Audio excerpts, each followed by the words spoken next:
नमस्कार दोस्तों, स्वागत है आप सभी लोगों का एक बार फिर से।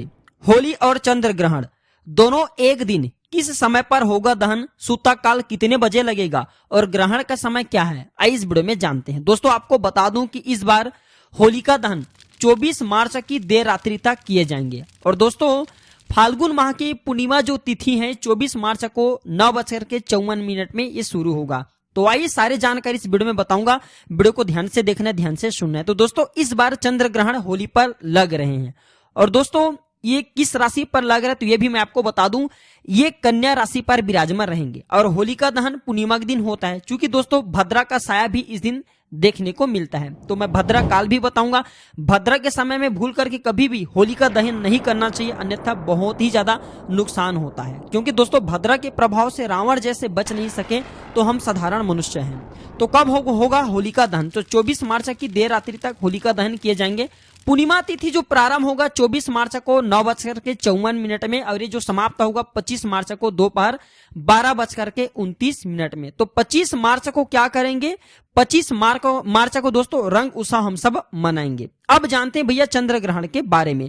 तो 25 मार्च को चंद्र ग्रहण लगेंगे। जो चंद्र ग्रहण जैसे कि अमेरिका, जापान, रूस, आयरलैंड, इंग्लैंड, स्पेन, पुर्तगाल, Italy, Germany, France, Netherlands, Belgium, दक्षिण नार्वे और अन्य प्रकार के जो फॉरेन कंट्री कहे गए वहां पे आसानी से देखे जा सकते हैं, लेकिन ये भारत में दिखाई नहीं देगा। इसलिए दोस्तों यह चंद्र ग्रहण भारत में मान्य नहीं होगा। लेकिन दोस्तों राशि पर इनका शुभ प्रभाव और अशुभ प्रभाव ये देखने को जरूर मिलेगा। आइए कुछ जानकारी और बता दूं। दोस्तों होलिका दहन के मुहूर्त जानते हैं। तो होलिका दहन की जो तारीख है 24 मार्च 2024। होलिका दहन का जो मुहूर्त रहेंगे रात 11:13 से 12:27, अर्थात दोस्तों होलिका दहन का जो कुल टाइम रहेंगे जलाने के लिए वो 1 घंटा 14 मिनट।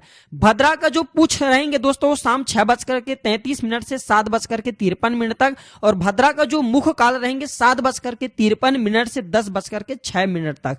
लेकिन दोस्तों चंद्र ग्रहण होली के दिन लग रहे हैं। हालांकि दोस्तों ये हमारे भारतवर्ष में दिखाई नहीं देंगे, लेकिन इसके कुप्रभाव भारत के कुछ राज्यों पर अवश्य देखने को मिलेंगे और कुछ राशियों पर इनका कुप्रभाव अवश्य पड़ेंगे। दोस्तों होलिका के दिन, होलिका दहन के दिन अगर आप अभी चंद्र ग्रहण के साया, चूंकि दोस्तों अगर आप मंत्र से लाभ लेना चाहते हैं, कुछ उपाय करना चाहते हैं, तो इस वीडियो में मैं उपाय भी बता रहा हूं जिन उपाय को करके आप कुछ ही समय में अपनी किस्मत को संवार सकते हैं, भाग्य उदय कर सकते हैं। और भी विशेष प्रकार की अन्य जानकारी इस वीडियो में ऐड क्यों, ध्यान से सुनिए, ध्यान से देखिए।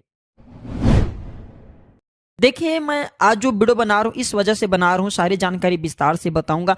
आखिर आप सभी दर्शकों को, जो अच्छे लोग होते हैं, जो कि धार्मिक लोग होते हैं, जो ज्ञानी लोग होते हैं या फिर जो लोग एस्ट्रोलॉजी से जुड़े लोग होते हैं, ऐसे लोग आपको क्यों बोलते हैं कि ग्रहण के समय में जाप करें। आज मैं आप लोगों को बताना चाहूंगा ग्रहण के समय में जाप करने से, जो भी आप मंत्रों का जाप करते हैं, जो भी देवी देवताओं के आपको मंत्र मिले हैं, जैसे कि बहुत से लोग को कहा जाए तो जो लोग जैसे कि कर्ण भेदन कराते हैं, तो कर्ण भेदन के दौरान या फिर गुरु दीक्षा लेते हैं तो उस समय मंत्र दिए जाते हैं। अधिकतर गायत्री मंत्र ही दिए जाते हैं कर्ण भेदन के समय। तो गायत्री मंत्र को ही गुरु मंत्र बोला जाता है। जितना ज्यादा आप जो है ग्रहण के समय में गायत्री मंत्र का जाप करते हैं उतना ही ज्यादा आपके अध्यात्म उन्नति होता है। गायत्री मंत्र का जाप करने के लिए बोला जाता है। बहुत से लोग बोलते हैं कि गुरु मंत्र का जाप करें, गायत्री मंत्र का जाप करें, गायत्री मंत्र को ही गुरु मंत्र बोला जाता है। आप ओम नमः शिवाय भगवान शंकर जी के पंचाक्षरी मंत्र का जाप कर सकते हैं।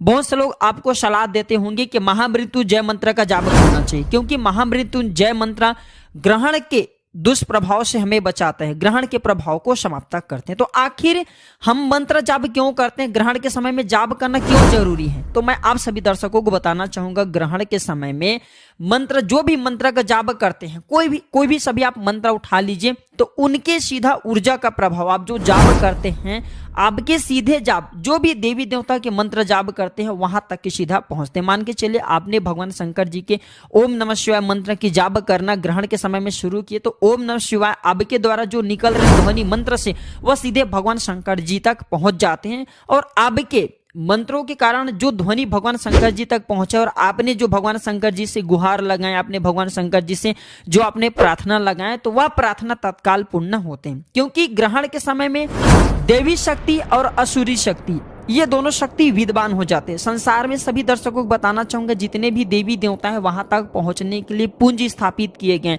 पुंज अर्थात हम एक प्रकार के बोल सकते हैं ताला। अब कोई भी देवी देवता के मंत्र जाप करते हैं तो वह मंत्र सर्वप्रथम सिद्ध होते हैं। वह मंत्र जितना ज्यादा जाप करते हैं उतने ज्यादा वह मंत्र तत्काल प्रभाव देते हैं, सिद्ध होते हैं। तब जाकर के कोई भी देवी देवता तक वो मंत्र की जो ऊर्जा होती, शक्ति होती, पहुंचते, तब आकर के देवी देवता आपको दर्शन देते हैं। आपने देखा होगा प्राचीन समय में बहुत से संत महात्मा हुए हैं, प्राचीन समय में बहुत से असुर लोग हुए हैं, बहुत से देवी देवता हुए हैं और कठोर तपस्या की है। ऐसा नहीं कि आज आपने भगवान की मंत्र जाप शुरू कर दिया और भगवान आपको आकर के तत्काल दर्शन दिए, ऐसा नहीं। क्योंकि भगवान आपको कब दर्शन देंगे? भगवान आपको तब दर्शन देते हैं जब आप जो भी मंत्र का जाप करते हैं और उसके जाप की ऊर्जा भगवान तक पहुंचे। तो ग्रहण काल में क्या होता है, जो भी मंत्र का जाप करते हैं ऊर्जा होते हैं, जो भी देवी देवता भगवान को जपते वहां तक तत्काल पहुंचते। इसलिए बोला जाता है कि ग्रहण के समय में मंत्र जाप जरूर करना चाहिए। इस समय देवी और असुरी शक्ति ये दोनों के हाथ पे ताले लगे होते हैं। कहने का मतलब है कि बिना किसी कारणवश या फिर अगर आपने साधना को भी देवी देवता की कर रहे हैं तो अपने लोक से आकर के आपको आशीर्वाद तत्काल नहीं देते, क्योंकि उनको भी बंधन में बांधा गया। सृष्टि का एक प्रकार का बंधन होता है। कोई भी देवी देवता तत्काल प्रसन्न होकर के आपको वरदान नहीं दे पाते, लेकिन ग्रहण के समय में मंत्र जाप करते हैं तो आकर के उन्हें देना पड़ता है। क्योंकि ग्रहण के समय में सभी शक्तियां बिल्कुल ही एक प्रकार के हम बोल सकते हैं जंजीर से मुक्त हो जाती हैं। तो जो भी आप चीज मांगते हैं वो देवी देवता से वह बिल्कुल ही आपको देते हैं। तो मैं क्यों बताना चाह रहा हूं कि ग्रहण के समय में क्यों टोने करना चाहिए, टोटके करना चाहिए। तो ग्रहण के समय में जो भी टोने करते हैं, टोटके करते हैं, उसका रिजल्ट तत्काल मिलता है। तो शाब्दिक छोटे से मैं अर्थ में समझा दिया हूं कि ग्रहण के समय में असुरी और देवी ये दोनों प्रकार के शक्ति विद्यमान रहते हैं और इनके हाथ खुले हुए होते हैं। इसलिए ग्रहण के समय में कई लोग बोलते हैं कि घर से बाहर नहीं निकलना चाहिए। खास करके जो सूर्य ग्रहण होता है इसका प्रभाव अत्यधिक होता है, लेकिन चंद्र ग्रहण में रात के समय में नहीं निकलना चाहिए। क्योंकि ग्रहण के समय में नकारात्मक शक्ति चारों ओर विद्यमान रहती है और ग्रहण के समय में आप निकलते हैं तो ये आप पर हावी हो जाती है और हावी होती है तो ये आपको नुकसान पहुंचा सकती है। इसी के साथ सात्विक शक्ति भी विद्यमान रहती है आपको, लेकिन सात्विक शक्ति ग्रहण के समय में कमजोर हो जाती है, किसी को फायदा नहीं पहुंचाती। क्योंकि राहु एक ऐसा दुष्ट ग्रह है जो कि कोई भी देवी देवताओं को नहीं छोड़ते, अपने बंधन में, अपने चंगुल में फंसा करके रखते हैं। जैसे भगवान शंकर जी, भगवान राम तथा जितने भी महाशक्ति, इनको छोड़ करके बाकी देवी देवताओं को अपना ग्रास बना लेती हैं। तो आइस वीडियो में बना लेते हैं। तो आइस वीडियो में जानते हैं कि ग्रहण के समय में हमें कौन से साधारण से उपाय करना चाहिए जिस उपाय से हमारा अध्यात्म उन्नति हो, हमारा तरक्की हो। प्राचीन ज्ञान चैनल का मकसद है जनहित एवं जन कल्याण करना। देखिए हमारे वीडियो को देख करके अगर किसी एक भी व्यक्ति का आप में से भला होता है तो हमें भी अच्छे लगते हैं। हमारे चैनल का मकसद है जनहित एवं जन कल्याण करना। हम सरल से सरल आसान उपाय बताते हैं जिस उपाय से आप सभी दर्शकों की गरीबी मिटे, आप सभी दर्शकों का कल्याण हो। इसलिए आप हमारे चैनल को सब्सक्राइब कर हमारे सपोर्ट जरूर करें। हमारे चैनल का मकसद है सनातन धर्म की जानकारी आम जन तक फिर से पहुंचाना और हिंदू धर्म में जितने भी जो सही जानकारी हो, सही जानकारी आप सभी दर्शकों को फिर से बताना। देखिए प्राचीन ज्ञान चैनल का ही नाम है। प्राचीन ज्ञान हमने अपने चैनल का नाम क्यों रखे? क्योंकि प्राचीन ज्ञान हमारे भारत भूमि से लुप्त हो रही है। अभी तक आपको किसी ने नहीं बताया होगा कि ग्रहण में देवी और असुरी शक्ति घूमते, साथ ही साथ ग्रहण के समय में मंत्र जाप करते हैं, क्यों तत्काल रिजल्ट देते हैं। तो देखिए हमारे चैनल का मकसद है जनहित एवं जन कल्याण करना। दर्शकों इस वीडियो में जानते हैं ग्रहण के समय में हमें कौन सा कहा जाए तो टोने करना चाहिए, टोटके करना चाहिए, उपाय को अपनाना चाहिए, तत्काल रिजल्ट देते हैं। अभी तक कमेंट बॉक्स में ओम नमः शिवाय नहीं लिखे तो लिख दीजिए और वीडियो को लाइक कर चैनल को सब्सक्राइब कर लीजिए। तो मैं आप लोगों को यहाँ पे बहुत सारे उपाय बता रहा हूँ। जो उपाय आपको अच्छा लगे, जो उपाय आपको बन पड़े, वह उपाय जरूर करिएगा। तो देखिए नौकरी पाने के लिए, देखिए बेरोजगार लोग या मनपसंद जो लोग नौकरी प्राप्त करना चाहते हैं, ऐसे लोग चंद्र ग्रहण पर मीठे चावल, ध्यान से सुनना, मीठे चावल को कौवा को खिलाना चाहिए। देखिए चंद्र ग्रहण के समय में आपको तो कौवा नहीं मिलेंगे, तो मीठे चावल ग्रहण के समय में आपको बाहर निकाल लेना है। ठीक है, मीठे चावल आपको बाहर निकाल लेना और इसके दूसरे दिन आपको कौवा को खिला देना है। तो इस उपाय से नौकरी में आपकी समस्या आ रही, कोई परेशानी आ रही, वह परेशानी दूर हो जाएंगी, आपको मनवांछित नौकरी मिलेंगे। साथ ही साथ आप एक काम ऐसा भी कर सकते हैं, शाम के समय में सूतक लग चुके हैं तो शाम के समय में जाना, ग्रहण में करे या ना करे से भी फर्क नहीं पड़ता, सूतक का लग जाता, उसी समय से इसका रिजल्ट मिलना आपको शुरू हो जाएंगे। तो एक काम करना, आज के दिन शाम के समय में मछली को आटे की गोली बना करके खिला देना, आटे की छोटी छोटी गोली बना लेना, और आज के दिन ही शाम के समय में मछली को छोटी छोटी जो आपने गोली बना करके रखे मछली को खिलाना। आपके अध्यात्म उन्नति होने से आपको जो मार्ग में आप जाना चाहते हैं, जो तरक्की को प्राप्त करना चाहते हैं, उस तरक्की को प्राप्त करने से दुनिया की कोई भी शक्ति नहीं रोक पाएंगे। ग्रहण के समय में ये बिल्कुल ही अपना प्रभाव दिखाते हैं। आइए इस वीडियो में जानते हैं, अगर आपको जीवन में जैसे कि माँ लक्ष्मी की परेशानी है, धन की परेशानी है, तो एक टुकड़ा आपको चांदी का लेना है और थोड़ा सा आपको दूध लेना है, थोड़ा सा गंगा जल लेना है। गंगा जल, थोड़ा सा दूध आप लिए हैं कटोरी में, उसमें आपको चांदी के टुकड़े को डाल देना और ग्रहण के समय में आपको ग्रहण में ही आपको इसे बाहर छोड़ देना। जैसे ग्रहण खत्म होते हैं तो ये दूध इसे आपको जल में विसर्जित कर देना, और जो चांदी के टुकड़े आपने रखे इसे लाल कलर की कपड़े में बांध करके या फिर लाल कलर की चुनरी उसमें बांध करके आप जो अगरबत्ती के धुएं दिखा करके, धूप का धुएं दिखा करके आप चाहते हो तो इसे आप अपनी तिजोरी में रखें। बिल्कुल ही आप देखना ये चांदी के टुकड़े फिर चांदी के टुकड़े साधारण नहीं रह जाएंगे, यह धन खींचने का चाबी बन जाएंगे। जब तक ये आपके तिजोरी में रहेंगे आपको धन की कमी नहीं होंगे। मैं आप सभी दर्शकों को इस प्रकार ज्ञान भरी जानकारी इसलिए बताता हूं ताकि आप सभी दर्शकों का गरीबी मिटे, आप सभी का कल्याण हो। देखिए, आपने देखा होगा जो प्राचीन ग्रंथ काफी लंबे समय से जो लोग अध्ययन कर रहे होंगे, हमारे चैनल से जुड़े होंगे, उन्हें जरूर पता होगा। प्राचीन जो ज्योतिष ग्रंथ सबसे ज्यादा प्रमुख बताए गए, जैसे कि लाल किताब, जो लाल किताब के मैं आप सभी दर्शकों को अभी जो मैं उपाय बता रहा हूं, ये लाल किताब की उपाय हैं। लाल किताब के उपाय को कभी भी नकारा नहीं जा सकता। इसमें जितने भी उपाय होते हैं बहुत ही सटीक होते हैं, प्रभावी होते हैं, इसका प्रभाव कभी विफल नहीं जाता। बहुत से लोग अपने मन में धारणा बना लेते हैं कि अगर ये टोने हैं, इससे अगर उपाय होता, टोटके से उपाय होता, ये भी जो भी सरल उपाय बताते हैं अगर इनसे उपाय होता तो आप सब लोग अमीर होते। देखिए, यही नकारात्मक सोच आपको आगे गिराते हैं। जो उपाय होते हैं, साधारण जो उपाय होते हैं, व्यक्ति की अध्यात्म उन्नति जरूर कराते हैं। आप माने या ना माने, अगर आप विद्युत को छूते हैं, जैसे कि आप लाइट को छूते हैं, विद्युत को छूते हैं, तो ये बिल्कुल अपना करंट दिखाता है।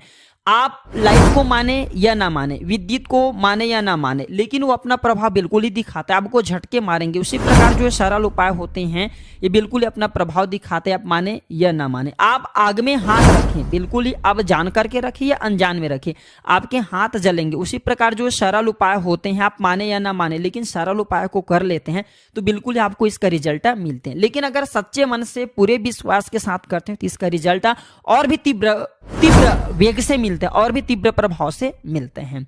आइए आज मैं आप लोगों को लौंग का भी कुछ चमत्कारिक प्रयोग बताना चाहूंगा। लौंग का इस्तेमाल लगभग हर घर में किया जाता है, बहुत से लोग मसाले के रूप में करते हैं, लेकिन ज्योतिष शास्त्र में लौंग का काफी महत्व होता है। हमारे घर में पूजा पाठ के दौरान देवी देवताओं को भोग जब लगाते हैं तो पान के पत्ते में लौंग डाल करके हम जो है उन्हें पान के स्वरूप में भेंट भी करते हैं। साथ ही साथ आपने नवरात्रि में जैसे कि लौंग के जैसे कि माला के बारे में बताया था कि लौंग की माला माता रानी को चढ़ाने से मनोकामना की पूर्ति होती है। जैसे 108 लौंग है, कोई भी व्यक्ति अगर नवरात्रि के समय में करते हैं तत्काल रिजल्ट मिलते हैं। भैरव बाबा को प्रसन्न करने के लिए लौंग का प्रयोग करते हैं। तो आइए चंद्र ग्रहण के समय में हमें लौंग का किस प्रकार से प्रयोग करना चाहिए। तो ऐसा माना जाता है कि लौंग के टोटके से राहु और केतु ये दोनों का दुष्प्रभाव समाप्त होता है, और राहु और केतु ये दोनों ही चंद्रमा और सूर्य को ग्रस्त है। तो चंद्र ग्रहण के बाद आपको लौंग का दान, ध्यान से सुनना, लौंग का दान किसी योग्य ब्राह्मण को जरूर करना चाहिए। इससे राहु और केतु का दोष समाप्त होते हैं और आपके घर में खुशहाली आती है। अगर कोई भी व्यक्ति ग्रहण के कुप्रभाव से बचना चाहते हैं तो कोई भी ब्राह्मण को जा करके आप जो है 1-2 लौंग बिल्कुल ही दान कर दीजिए। लौंग के दान करने से राहु और केतु ये दोनों के दुष्प्रभाव समाप्त होते हैं। इसके बाद धन प्राप्ति करने के लिए मैं अचूक प्रयोग बता रहा हूँ, कार्य में सफलता करने के लिए। फिर आप अपने धंधा पानी में बढ़ोतरी करना चाहते हैं, आप चाहते हैं कि आपके जो रोजगार है तेजी से चले, आपके धंधा पानी और भी उस प्रगति पे पहुंचे जहां पे आप लेकर के जाना चाहते हैं। तो ये काम करना ग्रहण के बाद शिवलिंग पर, ध्यान से सुनना, ग्रहण के बाद सर्वप्रथम तो आपको स्नान ध्यान कर लेना। स्नान ध्यान करने के बाद ग्रहण के बाद भगवान शंकर जी को जल का अभिषेक करना है। इसके बाद आपको क्या करना है, आपको संकल्प लेना है। कैसे संकल्प लेना है कि हे भगवान शंकर जी महाराज, मैं संकल्प लेता हूं, मैं 108 आपको लौंग समर्पित करूंगा और यह लौंग मैं आपको इस मनोकामना की पूर्ति के लिए समर्पित करूंगा, और आपको मनोकामना बोलना है। ग्रहण के बाद आपको यह काम करना है, तत्काल इसका रिजल्ट मिलेंगे, क्योंकि ग्रहण के बाद भी देवी शक्ति और असुरी शक्ति काफी हद तक की ये विद्यमान रहती, अपने लोग तक नहीं पहुंच पाती। तो ये आपके संदेश भगवान शिव तक पहुंचाने में जो भगवान शंकर के गण होते हैं वो भी काफी हेल्पफुल करते हैं। तो ग्रहण के बाद आपको भगवान शंकर जी की शिवलिंग पर 108 मनोकामना बोलते हुए आपको लौंग चढ़ाना है। लेकिन किस भाव से चढ़ाना है? आपको श्रद्धा भाव से, जैसे कि हे भगवान शंकर हमारी ये मनोकामना है, वो मनोकामना बोलना है और फिर ओम नमः शिवाय बोलते हुए एक लौंग आपको फिर चढ़ाना है। फिर आपको अब भगवान शंकर जी से प्रार्थना लगाना है, मनोकामना बोलना है, फिर ओम नमः शिवाय बोलते हुए दूसरा लौंग चढ़ाना है। इस प्रकार केवल आपको ये उपाय एक ही दिन करना है, ग्रहण के बाद 108 लौंग चढ़ाना है। आपके तकदीर बदलने से, आपके किस्मत बदलने से, आपको धनवान बनने से दुनिया की कोई भी शक्ति नहीं रोक पाएंगे। बस सच्चे मन से पूरे विश्वास के साथ ये उपाय आपको करना है और इसका रिजल्ट आपको तत्काल मिलेंगे। तत्काल का मतलब है कि जिस टाइम से आप लौंग चढ़ा देंगे उसी टाइम से आपके जीवन में प्रगति आना शुरू हो जाएंगे और अब खुद देखना आपके जीवन में उसी टाइम से बदलाव आना शुरू होंगे।